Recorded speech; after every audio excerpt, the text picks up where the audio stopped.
پہلی مار۔ راجا کا فارمولہ انتہائی کامیابی سے جاری تھا اور ہم عشاء کی نماز سے یوں ہی جان چھڑا کے بچتے رہے۔ حالانکہ ان دنوں میں کئی مرتبہ نماز پر وقت پر نہ پہنچنے کی وجہ سے بڑے بھیا کی ٹھیک ٹھاک پٹائی ہو چکی تھی۔ ہم ٹھیک وقت پر ابا کے مسجد سے نکلنے سے پہلے مسجد کے دروازے پر پہنچ جایا کرتے تھے، لیکن ایک مرتبہ ہم سے وقت کے اندازے میں کچھ چوک ہو گئی۔ ہم جیسے ہی مسجد کی طرف جانے والی سڑک کا موڑ مڑنے لگے تو ہماری اوپر کی سانس اوپر اور نیچے کی نیچے رہ گئی۔ ابا دیگر نمازوں کے ساتھ دروازے سے باہر نکل رہے تھے۔ دراصل یہ سب راجا کی حماقت کا نتیجہ تھا۔ ہم نے پابندی وقت کو مزید سخت کرنے کے لیے کلو کباڑیے کے ٹھیلے سے ملی ایک پرانی سی ہاتھ پر باندھنے والی گھڑی بھی 5 روپے میں اس کی منتیں ترلے کر کے خرید لی تھی، اور راجا نے خاص طور پر عصر کے وقت مسجد جا کر میرے سامنے مسجد کی گھڑی سے اپنی اس ہاتھ والی گھڑی کا وقت ملا لیا تھا۔ لیکن ہمیں کیا پتا تھا کہ اس کلو کباڑیے کی طرح اس کی دی ہوئی یہ بوسیدہ گھڑی بھی یوں لنگڑا لنگڑا کر چلتی ہوگی۔ اس رات میں اور راجا اسٹار ٹریک، جسے ہم ستاروں والی فلم کہتے تھے، دیکھنے میں مگن تھے۔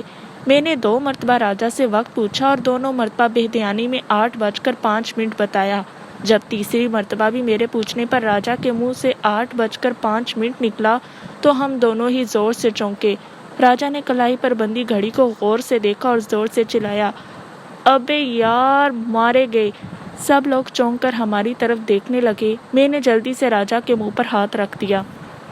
راجا نے ہاتھ اٹھا کر بند گھڑی کی رکی ہوئی سوئیاں مجھے دکھائیں اور ہم دونوں استبل سے بھاگے ہوئے گھوڑوں کی طرح کلانچیں بھرتے غفور چچا کے گھر سے نکل کر مسجد کی جانب بھاگے۔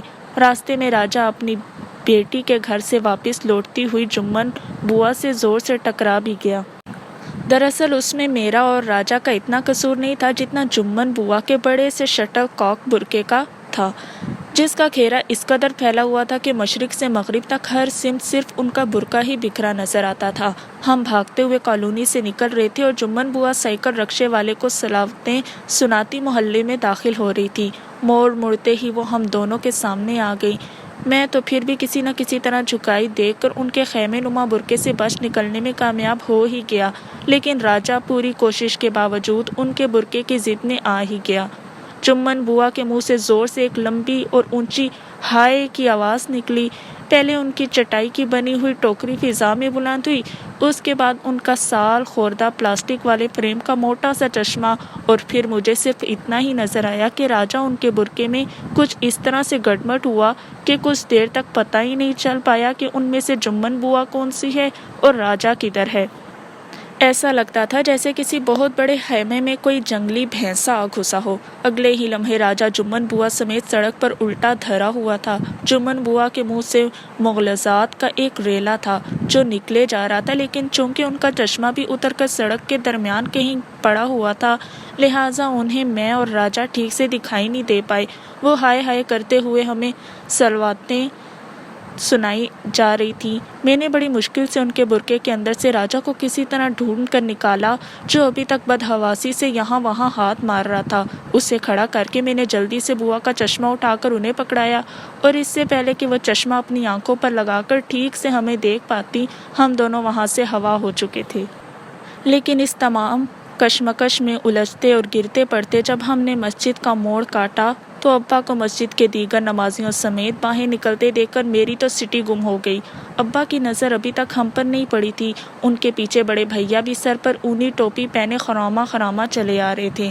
میں اور راجا اپنی جگہ پر جیسے جم کر ہی رہ گئے، اور پھر اچانک ہی راجا نے جلدی سے اپنا رخ اسی طرف پلٹ لیا اور میرے گلے میں بھی باہیں ڈال کر مجھے بھی اسی جانب موڑ لیا جس طرف سے ہم بھاگتے ہوئے مسجد کی جانب آ رہے تھے۔ اب دور سے ابا کی نظر پڑی تو انہیں یوں محسوس ہوتا کہ ہم ان سے کچھ دیر پہلے ہی مسجد سے نکل کر اچھے دوستوں کی طرح گلے میں باہیں ڈالے واپس گھر کی طرف جا رہے ہیں۔ یہ سب کچھ اتنی تیزی سے اور چند لمحوں کے وقفے میں ہوا کہ خود میری سمجھ میں بھی کچھ نہیں آیا۔ ابھی ہم نے پہلا قدم ہی اٹھایا تھا کہ ابا کی گرجدار آواز نے ہم دونوں کا خون خشک کر دیا۔ یہ تم دونوں کہاں بھاگے جا رہے ہو؟ کوئی ٹرین چھوٹ رہی ہے کیا؟ یہاں آؤ اور اپنے بھیا کے ساتھ ساتھ چلو۔ میری اور راجا کی سانس میں سانس آ گئی۔ مطلب ابا کو پتہ نہیں چلا تھا کہ ہم مسجد میں موجود نہیں تھے۔ جانے خدا کو ہماری کون سی نیکی یاد آ گئی تھی۔ بہرحال ہم دونوں بھاگتے ہوئے ابا کے پیچھے چلتے ہوئے بھیا سے قدم ملا کر چلنے لگے، لیکن ایک دوسری مصیبت ہماری طاق میں بیٹھی تھی۔ فاری بھیا نے غور سے مجھے اور راجا کو دیکھا اور مشکوک لہجے میں پوچھا، تم دونوں نے کب نماز پڑھی؟ میں نے تو تم دونوں کو مسجد میں کہیں نہیں دیکھا۔ میں نے گھبرا کر راجا کی طرف دیکھا۔ یہ تو شکر تھا کہ ابا کسی اور نمازی سے باتیں کرتے ہوئے جا رہے تھے، ورنہ بھیا کی آواز ان کے کانوں تک ضرور پہنچ جاتی۔ راجا نے فوراً بھیا سے پوچھا، آپ کہاں کھڑے تھے جماعت کے وقت؟ بھیا راجا کے جھانسے میں آ گئے اور بول پڑے، تیسری صف میں اندر۔ ہاں تو بھلا آپ ہمیں کیسے دیکھ پاتے؟ میں اور عادی تو باہر برآمدے میں کھڑے تھے۔ اس وقت تو راجا نے بھیا کو لاجواب کر دیا، لیکن کاش ہم دونوں اسی لمحے یہ بھی جان پاتے کہ یہ مصیبت ابھی ٹلی نہیں ہے تو کتنا اچھا ہوتا۔ ابا کے گلی کا موڑ مڑنے سے پہلے ہی میں اور راجا بھاگ کر غفور چچا کے ہاں پہنچ چکے تھے۔ بھیا کے دل میں شک چڑھ چکا تھا اور اگلے چند دن تک ہماری باقاعدہ نگرانی کرنے کے بعد وہ میرے اور راجا کے بے داغ منصوبے سے واقف ہو چکے تھے۔ انہوں نے امارہ کو بھی بتا دیا تھا کہ عشاء کی نماز کے وقت میں اور راجا کہاں پائے جاتے ہیں، لیکن ابھی تک ان دونوں کو کوئی مناسب موقع نہیں مل پایا تھا کہ وہ ابا کے سامنے نمبر بنانے کے لیے میری شکایتیں لگا سکے۔ لیکن بکرے کی ماں آخر کب تک خیر مناتی؟ ایک رات ابا کچھ پہلے ہی نماز کے لیے نکل پڑے۔ اتنے عرصے میں اب انہیں اس بات کا اطمینان ہو چکا تھا کہ میں راجا کے ساتھ خود مسجد پہنچ جاؤں گا۔ جاتے جاتے انہوں نے مجھے اور راجا کو، جو گلی میں میرے ساتھ کھڑا کسی عیسائی بچے کا انتظار کر رہا تھا کہ ادھر سے گزرے تو ہم اس کی خبر لے سکیں، کچھ کہا، لیکن ہم دونوں ابا کی بات پر دھیان نہیں دے سکے۔ صرف اتنا ہی سمجھ میں آیا کہ نماز کے لیے آ جانا۔ راجا نے گھڑی میں وقت دیکھا تو ابھی صرف 7:30 بجے تھے۔ میں اور راجا ابا کے جانے کے بعد سیدھے غفور چچا کے ہاں پہنچ گئے۔ نیرا نور کی مدھر آواز، جلے تو جلاؤ گوری، پر ہم کافی دیر تک سر دھنتے رہے، لیکن ہم دونوں کو خبر نہ تھی کہ آج خود ہمارے پرسکون آشیانے کے پروں کے جلنے کا وقت آ چکا ہے۔ 8:15 بجنے سے 1 منٹ پہلے میں اور راجا بھاگتے ہوئے مسجد کے دروازے پر جا پہنچے، لیکن یہ کیا! مسجد تو بالکل ویران پڑی ہوئی تھی، ایک نمازی بھی اندر موجود نہیں تھا۔ میرے اور راجا کے تو ہوش ہی اڑ گئے۔ اتنے میں مولوی صاحب اپنے حجرے سے کھنکارتے ہوئے باہر نکلے اور ہمیں یوں دروازے میں گمسم کھڑا دیکھ کر وہیں سے بولے، بچوں تم لوگ دیر سے آئے ہو، نماز تو کب کی ہو چکی۔ پتہ یہ چلا کہ بڑھتی سردیوں کے ساتھ ہی نماز کے اوقات میں پیچھے کی جانب تبدیلی ہوتی رہتی ہے، اور آج نماز 7:45 بجے ہی ہو گئی تھی۔ مطلب یہ کہ ابا 8 بجے گھر واپس جا چکے تھے۔ مجھے مولوی صاحب پہ شدید غصہ آیا۔ اگر نماز کے اوقات تبدیل کرنا ہی تھے تو پہلے ہی کسی اونچی جگہ پر لکھ کر لگانا چاہیے تھا۔ ضرور انہوں نے کل رات جماعت ہونے کے بعد نماز کے اوقات تبدیل ہونے کا اعلان کیا ہوگا۔ ابا یہی سمجھ رہے تھے کہ ہم نے کل ہونے والا اعلان سن لیا ہوگا، اور شاید جاتے ہوئے گلی میں انہوں نے مجھ سے اور راجا سے یہی کہا تھا کہ جلدی مسجد پہنچ جائیں۔ پر اب کیا ہو سکتا تھا؟ راجا نے رقت بھری آواز میں مولوی صاحب سے درخواست کی کہ آئندہ جب کبھی نظام الاوقات بدلنے ہو تو برائے مہربانی مسجد کی بیرونی دیوار پر بھی لکھ کر لگوا دیا کریں، تاکہ ہم جیسے گناہ گار نمازیوں کو بھی وقت کی اس تبدیلی کا پتہ چل سکے۔ جبکہ میرا دل چاہ رہا تھا کہ مولوی صاحب سے کہوں کہ ہماری آج کی رات خیریت سے گزرنے کی دعا سب سے پہلے کریں، کیونکہ میں جانتا تھا کہ آج کی رات کم از کم مجھ پر بے حد بھاری گزرنے والی تھی۔ سارے راستے راجا مجھے تسلیاں دیتا رہا کہ کچھ نہیں ہوگا۔ اپنی گلی کے نکڑ پر میں نے اس سے گلے لگا کر اپنی آہوں اور سسکیوں میں رخصت کیا۔ آہیں راجا کی تھی اور سسکیاں میری، جو میرے منہ سے ابا کی مار کا سوچ کر ہی پہلے سے نکل رہی تھی۔ گھر میں داخل ہوتے برآمدے میں غصے سے ٹہلتے ہوئے ابا پہ میری نظر پڑی۔ انہوں نے غصے سے ہنکار بھرا، آگے جناب، بڑی لمبی نماز پڑھی آج تو میرے لال نے۔ میں منہ ہی منہ میں بدبدایا، جی وہ میں جی۔ ابا گرجے، یہ کیا جی جی لگا رکھی ہے؟ اور وہ دوسرا لوفر کہاں ہے جو تمہارے ساتھ روزانہ گھر سے نماز کا کہہ کر نکلتا ہے؟ مطلب یہ کہ اگر ابا نے راجا کو دوسرا لوفر کہا تھا تو یقیناً انہوں نے پہلے لوفر کے درجے میں مجھے ہی فائز کر رکھا ہوگا۔ میں ابھی اپنے ذہن میں اس درجہ بندی میں مصروف ہی تھا کہ ابا کی گرجدار آواز نے مجھے چونکا دیا۔ میں پوچھنا ہوں کہاں تھے نماز کے وقت؟ ذرا شرم نہیں آتی یوں اللہ کے گھر سے بھاگتے ہوئے؟ تمہیں کب سے دھول چھونک رہے ہو ہماری آنکھوں میں؟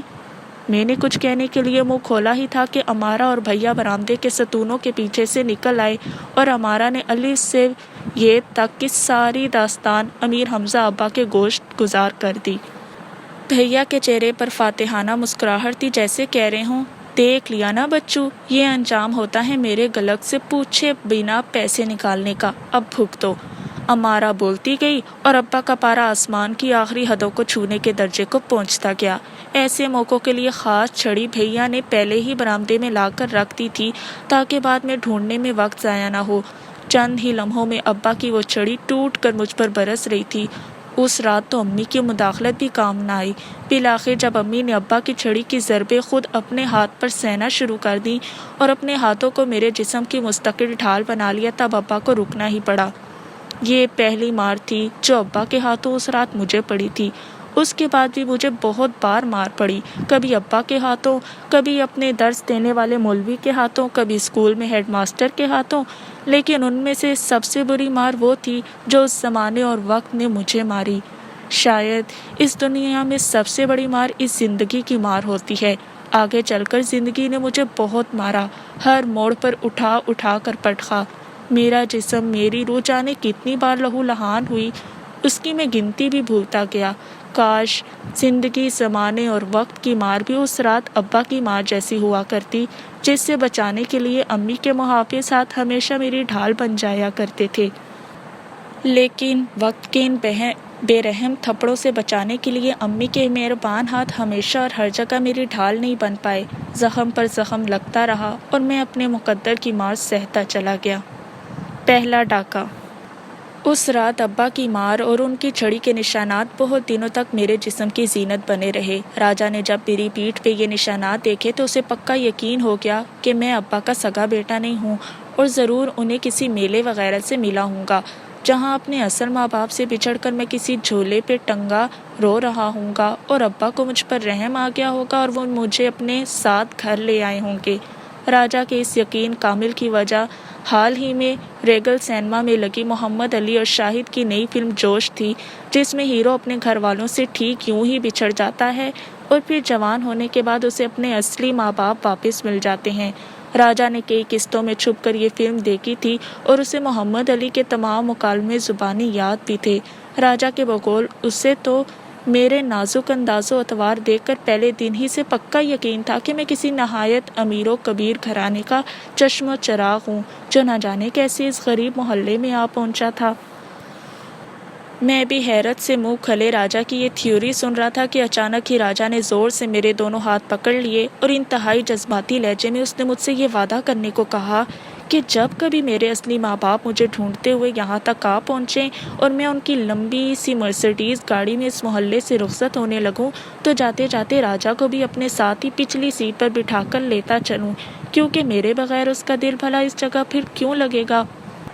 میں نے بھی فوراً اسی قدر جذباتی لہجے میں راجا سے وعدہ کیا کہ میں ہرگز اسے لیے بغیر یہاں سے واپس نہیں جاؤں گا۔ پھر مجھے خیال آیا کہ بھلا امی کے بنا میرا دل وہاں کیسے لگ پائے گا، لہٰذا میں نے امی کو بھی ساتھ لے جانے کا فیصلہ کر لیا۔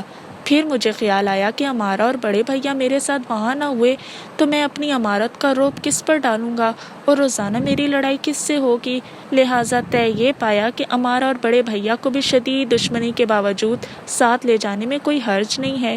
لیکن تھوڑی ہی دیر بعد مجھے یہ خیال ستانے لگا کہ اگر ہم سب ہی یہاں سے چلے گئے تو پھر ابا اکیلے یہاں رہ کر کیا کریں گے؟ ان کی سائیکل روزانہ کون صاف کرے گا؟ شام کو انہیں حقہ کون بھر کر دے گا؟ مانا کہ آج کل ان کا سلوک مجھ جیسے امیر گھرانے کے بچے کے کچھ شایان شان نہیں ہے، لیکن کبھی کبھی شام کو وہ مجھے اپنی سائیکل کے ڈنڈے پہ لگائی ہوئی چھوٹی والی گدی پر بٹھا کر ٹھنڈی سڑک کی سیر کو بھی تو لے کر جایا کرتے تھے۔ اور ابھی پچھلے ہی مہینے انہوں نے مجھے سرخ اور پیلے رنگ کا بنا بڑا سا سیسنا جہاز کا کھلونا بھی تو خرید کر دیا تھا۔ ان سب باتوں کے مقابلے میں ذرا سی مار کی حیثیت اب مجھے ثانوی سی لگنے لگی تھی، لہٰذا طے یہ پایا کہ میں راجا اور ابا سمیت اپنے تمام گھر والوں کو اپنے ہونے والے بنگلے میں اپنے ساتھ لے جاؤں گا۔ مجھے پورا یقین تھا کہ میرے اصل اور امیر ماں باپ میری یہ معصوم سی خواہش کبھی رد نہیں کریں گے۔